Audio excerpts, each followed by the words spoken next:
Alright, class 9, now we move on to the lecture 6 of French Revolution. You have seen that रोबोस्फियर ने यहाँ पे strict policy apply की, punishment की और उसके बदले फिर उसको चिलोटेड कर दिया गया था यहाँ पे, जैसे लुई 16 को किया गया था। तो अब यहाँ पर जैकोबिन और रेवोल्यूशनरी सरकार का दी एंड होता है और जो फ्रांस की गवर्नमेंट जो था फ्रांस की, वो अब चली जाती है रेवोल्यूशनरी से डायरेक्टरी के हाथ में और डायरेक्टरी यहाँ पे फेल हो जाती है और फिर नेपोलियन का रूल आता है। तो इसी बीच में यहाँ पे विमेंस जो है उनके बारे में हमने बात नहीं की थी, तो यहाँ पे विमेंस की बात करते हैं। Did women have a revolution? From the very beginning, women were active participants in the event, which brought about so many important changes in French society. शुरुआत से ही विमेन जो थी वो रेवोल्यूशन की पार्टिसिपेंट रही है, उन्होंने रेवोल्यूशन में भाग लिया था बढ़ चढ़कर। जैसे मेंस एक्टिव थे वैसे ही विमेन भी एक्टिव थी। They hoped that their involvement would pressurize the revolutionary government to introduce measures to improve their lives. और उनको इस बात की उम्मीद थी कि अगर वो क्रांति में भाग लेंगी तो उनकी इस योगदान से जो गवर्नमेंट है, जो सरकार है, रेवोल्यूशनरी सरकार, वो उनकी सिचुएशन को इम्प्रूव करने का काम करेगी। They worked as seamstress, laundress, sold flour, fruit and vegetables at the market, or were employed as domestic servant in the houses of the prosperous people. ये विमेंस जो थी ये घरों में काम करती थी, नौकरानियों का, कपड़े धोने का, और फूल बेचती थी मार्केट में, सब्जियां बेचती थी, फ्रूट्स बेचती थी और छोटे मोटे घरेलू काम करती थी अमीर घरों में जाकर।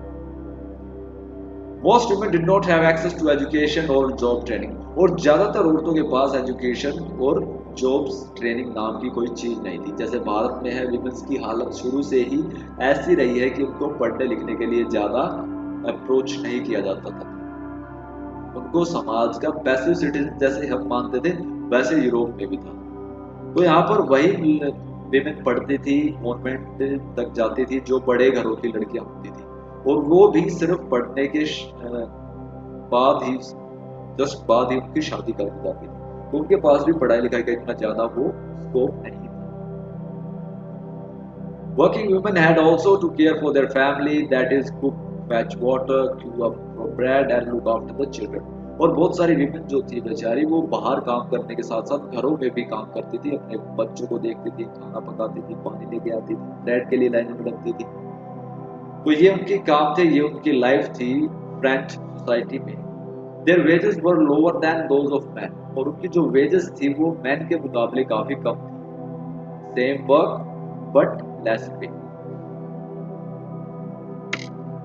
So the measures taken by the revolutionary government to improve the status of women in France. What were the measures which taken by the revolutionary government, by the Jacobin or by the Maximilian Robespierre government, which improved the status of women? यहाँ पर जरूर कुछ अच्छे सुधार किए गए।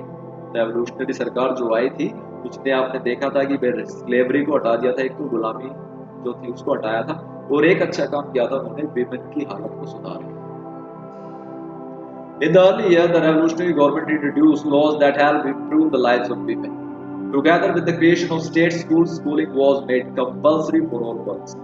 तो सबसे पहला सुधार किया गया उनकी एजुकेशन को लेकर, स्कूल बना दिए गए, स्टेट सरकार यानी सरकार की तरफ से स्कूल खोले गए थे, और उन स्कूलों में लड़कियों को भेजना कंपल्सरी था, जरूरी था। सभी माँ बाप को बोला गया कि हर लड़की को स्कूल भेजा जाए। जैसे आज हम इंडिया में कहते हैं कि हर बच्चा राइट टू एजुकेशन के अंदर पढ़ाई लेगा। Their fathers could no longer force them into marriage against their will. अब उनके पिता उनकी मर्जी के बिना उनकी शादी नहीं कर सकते थे। ये दूसरा सुधार किया गया। Marriage was made into contract entered freely and registered under civil law. शादियों को रजिस्टर्ड किया जाने लगा सिविल लॉ के अंदर। शादी जो पहले ऐसे ही कर दी जाती थी बिना किसी उसके, अब उनको लीगल बना दिया गया, कानूनी बना दिया गया। Divorce made legal and could not apply by both women and men. और डाइवोर्स यानी तलाक जो है उसको अब लीगल बना दिया गया। पहले जो था, शादी होने के बाद औरत अगर दुखी होती थी या आदमी दुखी होता था तो वो अलग नहीं हो सकते थे। आदमी तो हो सकता था, औरत के लिए दिक्कत होती थी। लेकिन अब यहाँ पर तलाक लेना एक लीगल सिस्टम था, और जिसको आदमी या औरत कोई भी अप्लाई कर सकता था, कोई भी ले सकता था। अगर औरत खुश नहीं है अपनी लाइफ से तो वो हट सकती थी, आदमी खुश नहीं है तो वो हट सकता था।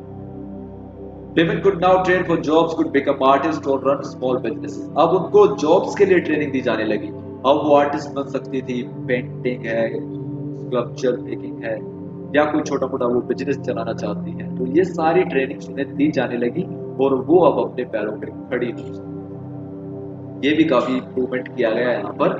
Women struggle for equal political rights how ever continue.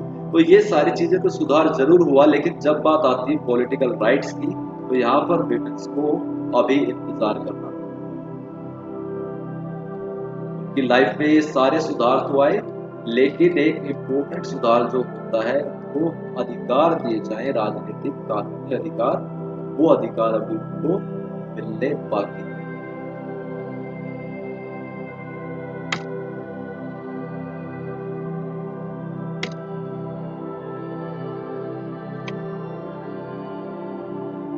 So how and when did the women in France get right to vote? और ये जो इंतजार था, ये कब खत्म हुआ विमेन्स का पॉलिटिकल राइट्स को लेकर, तो इसमें काफी लंबा टाइम लग गया, 100 साल के करीब इसमें समय लगा। The Constitution of 1791 reduced women to passive citizen in France and right to vote is denied. 1791 का जो कॉन्स्टिट्यूशन आया था, आपने उसमें देखा था विमेन को पैसिव सिटीजन माना गया था। मतलब वो समाज का एक निचला ग्रुप है, ऊपर के ग्रुप में रखा गया man. They demanded the right to vote to be elected to the assembly and hold political office. तो विमेन ने यहाँ पे डिमांड की राइट टू वोट दिया जाए उनको इलेक्शन पे खड़े होने का अधिकार मिले, पॉलिटिकल ऑफिस यानी उनको पोस्ट दी जाए। In order to discuss voice their interests, women started their own political clubs and newspaper. और अपनी इस डिमांड्स को पूरा करने के लिए उन्होंने अपनी पॉलिटिकल क्लब बनाने स्टार्ट कर दिए, न्यूज़पेपर छापने स्टार्ट कर दिए। About 60 women's club came up in different French cities, और इस तरह के क्लब जो थे वो लगभग 60 थे, 60. The Society of Revolutionary and Republican Women was the most famous of them, और इनमें सबसे फेमस था The Society of Revolutionary and Republican Women, जिसकी ओलंपियड गोजिस विमेन जो थी, उसको रेवोल्यूशनरी गवर्नमेंट ने अपनी डिमांड उठाने के कारण जिलोटिन यानी मार दिया। Women movement for voting rights and equal wages continued 200 years in many countries in the world.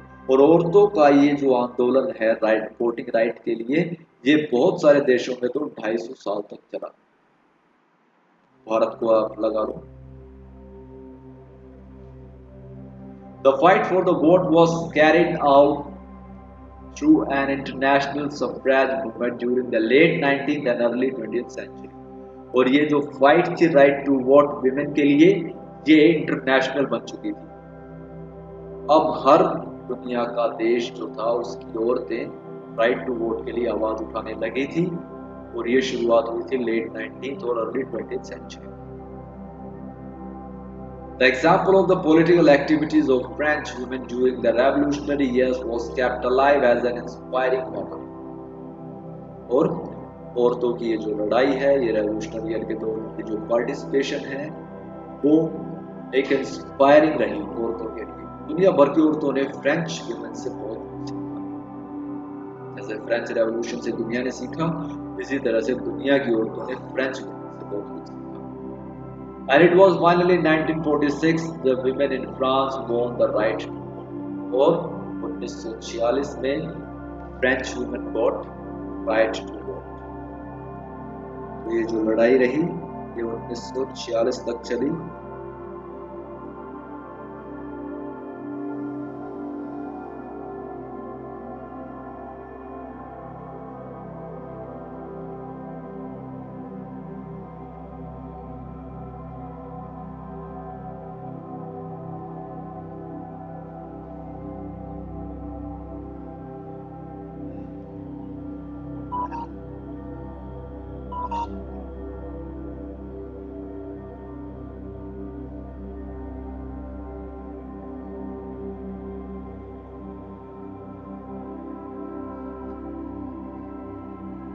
Okay, it was finally 1946 or 1940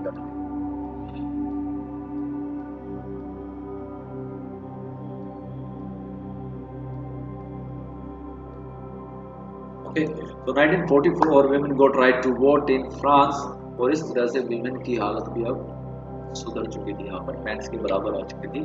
तो this is end of lecture 6। Stay tuned for the next lecture. Thank you.